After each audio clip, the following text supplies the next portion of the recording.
یہ جو آیات ہیں ان میں چونکہ ایک بہت ہی منفرد انداز سے بیان کیا گیا ہے اور بہت ہی مختصر لفظوں میں جامع انداز سے، اس لیے میں نے درس کے لیے ان آیات کا انتخاب کیا۔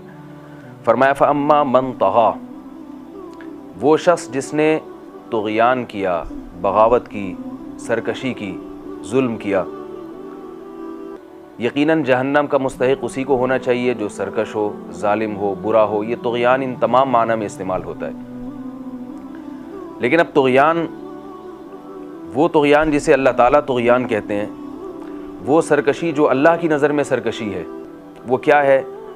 فرمایا وَآثَرَ الْحَيَاةَ الدُّنْيَا، دنیاوی زندگی کو اس نے ترجیح دی۔ پتہ یہ چلا کہ اللہ کی نظر میں آخرت کی بربادی کا سامان کرنے والا وہ شخص ہے جو دنیا کی زندگی کو ترجیح دیتا ہے۔ آخرت کی ناکامی کے لیے یہ بدعملی کہ دنیا کی زندگی کو آپ ترجیح دیں آخرت پر، یہ آپ کو کسی مذہب میں نہیں ملے گی۔ یہاں یہ نہیں فرمایا کہ وہ شخص جو دنیا کی زندگی کو چھوڑتا نہیں ہے، دنیا میں پڑ جاتا ہے، دنیا کے مال و اسباب میں، کاروبار میں، بیوی بچوں میں مشغول ہو جاتا ہے، وہ ناکام ہے، یہ نہیں، بلکہ کیا فرمایا؟ ترجیح دی۔ ترجیح کسے کہتے ہیں؟ جب آپ کے پاس دو چیزیں ہوں اور دونوں میں مقابلہ ہو تو آپ اس وقت یعنی ایک چیز کے اختیار کرنے سے دوسری شے چھوٹ رہی ہے، پھر آپ کو دیکھا جاتا ہے کہ ان دو نقصانات میں سے آپ کس نقصان کو برداشت کرتے ہیں اور کس کو آپ قبول کر لیتے ہیں۔ اس آیت میں اللہ تعالیٰ نے بتا دیا کہ اللہ تعالیٰ مسلمان قوم سے یا اپنے بندوں سے یہ مطالبہ نہیں کرتے کہ وہ دنیا چھوڑ دیں، اس لیے کہ رسول اللہ صلی اللہ علیہ وسلم نے فرمایا لا رہبانیت فی الاسلام، اسلام میں رہبانیت نہیں ہے کہ آپ عیسائیوں کی طرح، جو عیسائی کے راہب تھے جنگلوں میں نکل کے عبادت کیا کرتے تھے، یہ اسلام میں نہیں ہے، اور نہ ہی اللہ تعالیٰ یہ چاہتے ہیں کہ آپ دنیا چھوڑ دیں۔ اللہ تعالیٰ کی جو اپنے بندوں سے اللہ تعالیٰ کا جو مطالبہ ہے وہ صرف اتنا ہے کہ دنیا کو ترجیح نہ دیں۔ ترجیح کا مطلب دنیا کس کے مقابلے میں ہوتی ہے؟ آخرت کے مقابلے میں۔ جہاں آپ کے سامنے دو آپشن ہوں، آپ اگر دنیا پر عمل کرتے ہیں، دنیا کی خواہش پوری کرتے ہیں، آخرت میں آپ کو نقصان ہوتا ہوا نظر آ رہا ہے اس سے۔ مثال کے طور پر کاروبار کا وقت ہے، کسٹمر کا رش ہے، گاہکوں کا رش ہے، آپ صبح سے لے کے دوپہر تک، دوپہر سے لے کے رات تک اپنی دکان پہ بیٹھے ہیں، آپ کو اسلام منع نہیں کرتا، پورے قرآن میں کہیں بھی نہیں ہے کہ آپ اگر بزنس کرتے ہیں، کاروبار کرتے ہیں، بیوی بچوں کا پیٹ بھرنے کے لیے حلال کماتے ہیں تو اس پہ آپ کو کی حوصلہ افزائی کی گئی ہے، اپریشیٹ کیا گیا ہے، آپ کی حوصلہ شکنی نہیں کی ہے۔ رسول اللہ صلی اللہ علیہ وسلم نے فرمایا حلال روزی کمانے والا قیامت کے دن پیغمبروں کے ساتھ ہوگا۔ لیکن اگر اذان کا وقت ہوتا ہے اور نماز کھڑی ہو جاتی ہے، اب یہاں دنیا اور آخرت میں لڑائی ہو رہی ہے۔ اب اگر آپ دکان بند کر کے نماز کی طرف نہیں جاتے تو آخرت کا نقصان ہو رہا ہے، اور اگر آپ دکان بند کر کے نماز کی طرف چلے جاتے ہیں تو آخرت کا فائدہ ہو رہا ہے مگر آپ کی دکان کا نقصان ہو رہا ہے۔ جہاں مقابلہ ہوتا ہے وہاں پھر ترجیحات دی جاتی ہیں کہ کس کو آپ نے کس موقع پر ترجیح دینی ہے۔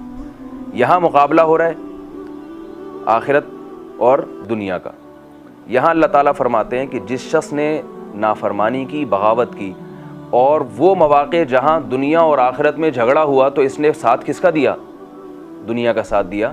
فَإِنَّ الْجَحِيمَ هِيَ الْمَأْوَىٰ، یہی وہ شخص ہے جو ناکام ہے اور جہنم کی آگ ایسے شخص کا ٹھکانہ ہے، کیونکہ اس نے ایک دنیا جو چھوٹنے والی چیز تھی، ہمیشہ ہمیشہ کی کامیابی کو قربان کر دیا، اس چھوٹنے والی اور بے وفا دنیا کے اوپر اس نے قربان کر دی۔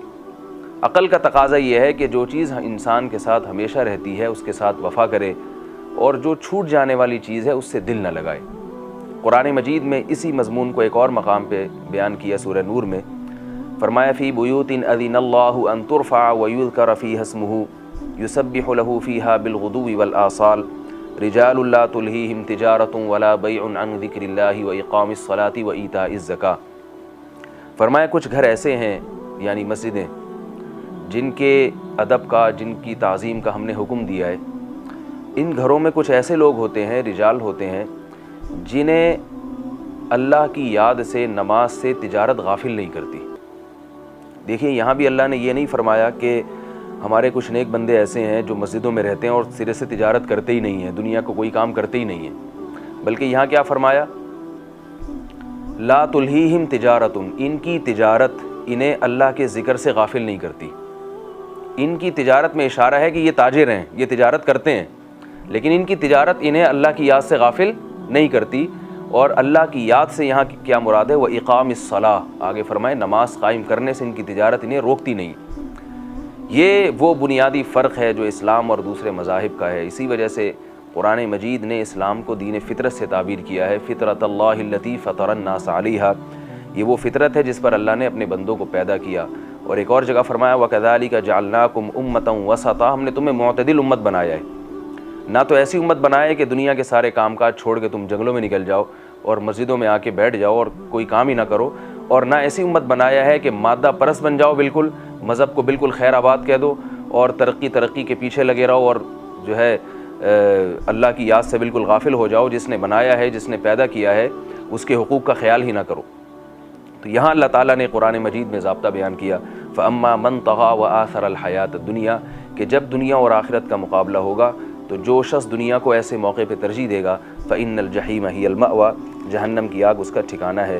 اور اسی طرح اللہ تعالیٰ نے آخرت کی ہمیشہ کی کامیابی جنت، اس کے لیے بھی معیار بیان کیا، وہ بھی بہت مختصر لفظوں میں بہت جامع. فرمایا وَأَمَّا مَنْ خَافَ مَقَامَ رَبِّهِ، وہ شخص جو اپنے رب کے سامنے کھڑے ہونے سے ڈر گیا، یعنی اسے یہ احساس دنیا میں پیدا ہو گیا کہ میں جو کچھ کروں گا مجھے قیامت کے دن میدان حشر میں عدالت کے کٹہرے میں کھڑے ہو کر اپنے رب کے سامنے اس کا جواب دینا ہے. اور اتنا خوف پیدا ہو گیا کہ اس خوف نے اسے مجبور کر دیا وَنَهَى النَّفْسَ عَنِ الْهَوَىٰ، کہ اس نے اپنے آپ کو بری خواہشات سے روک لیا. یہاں بھی بڑے نپے تلے الفاظ ہیں. ممکن ہے کسی آدمی کے دل میں اللہ کا اتنا خوف پیدا ہو جائے کہ وہ صبح و شام اس خوف سے روتا رہے. شریعت کو یہ مطلوب نہیں ہے کہ آپ روتے رہیں سارا دن، نہ، یہ ریکوائرمنٹ نہیں ہے جنت میں جانے کے لیے.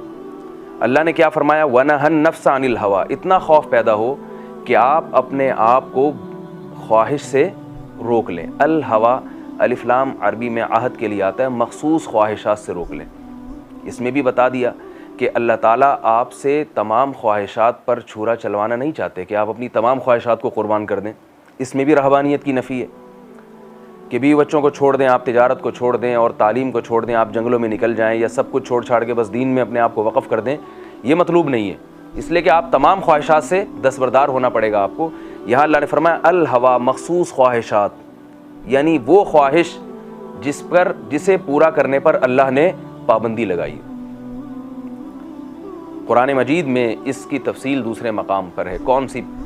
فرمایا وَلَا تَأْكُلُوا أَمْوَالَكُمْ بَيْنَكُمْ بِالْبَاطِلِ إِلَّا أَن تَكُونَ تِجَارَةً عَن تَرَاضٍ مِّنكُمْ. ہر انسان کا دل چاہتا ہے کہ دوسرے کی جیب میں جو پیسہ ہے وہ میرے پاس آ جائے.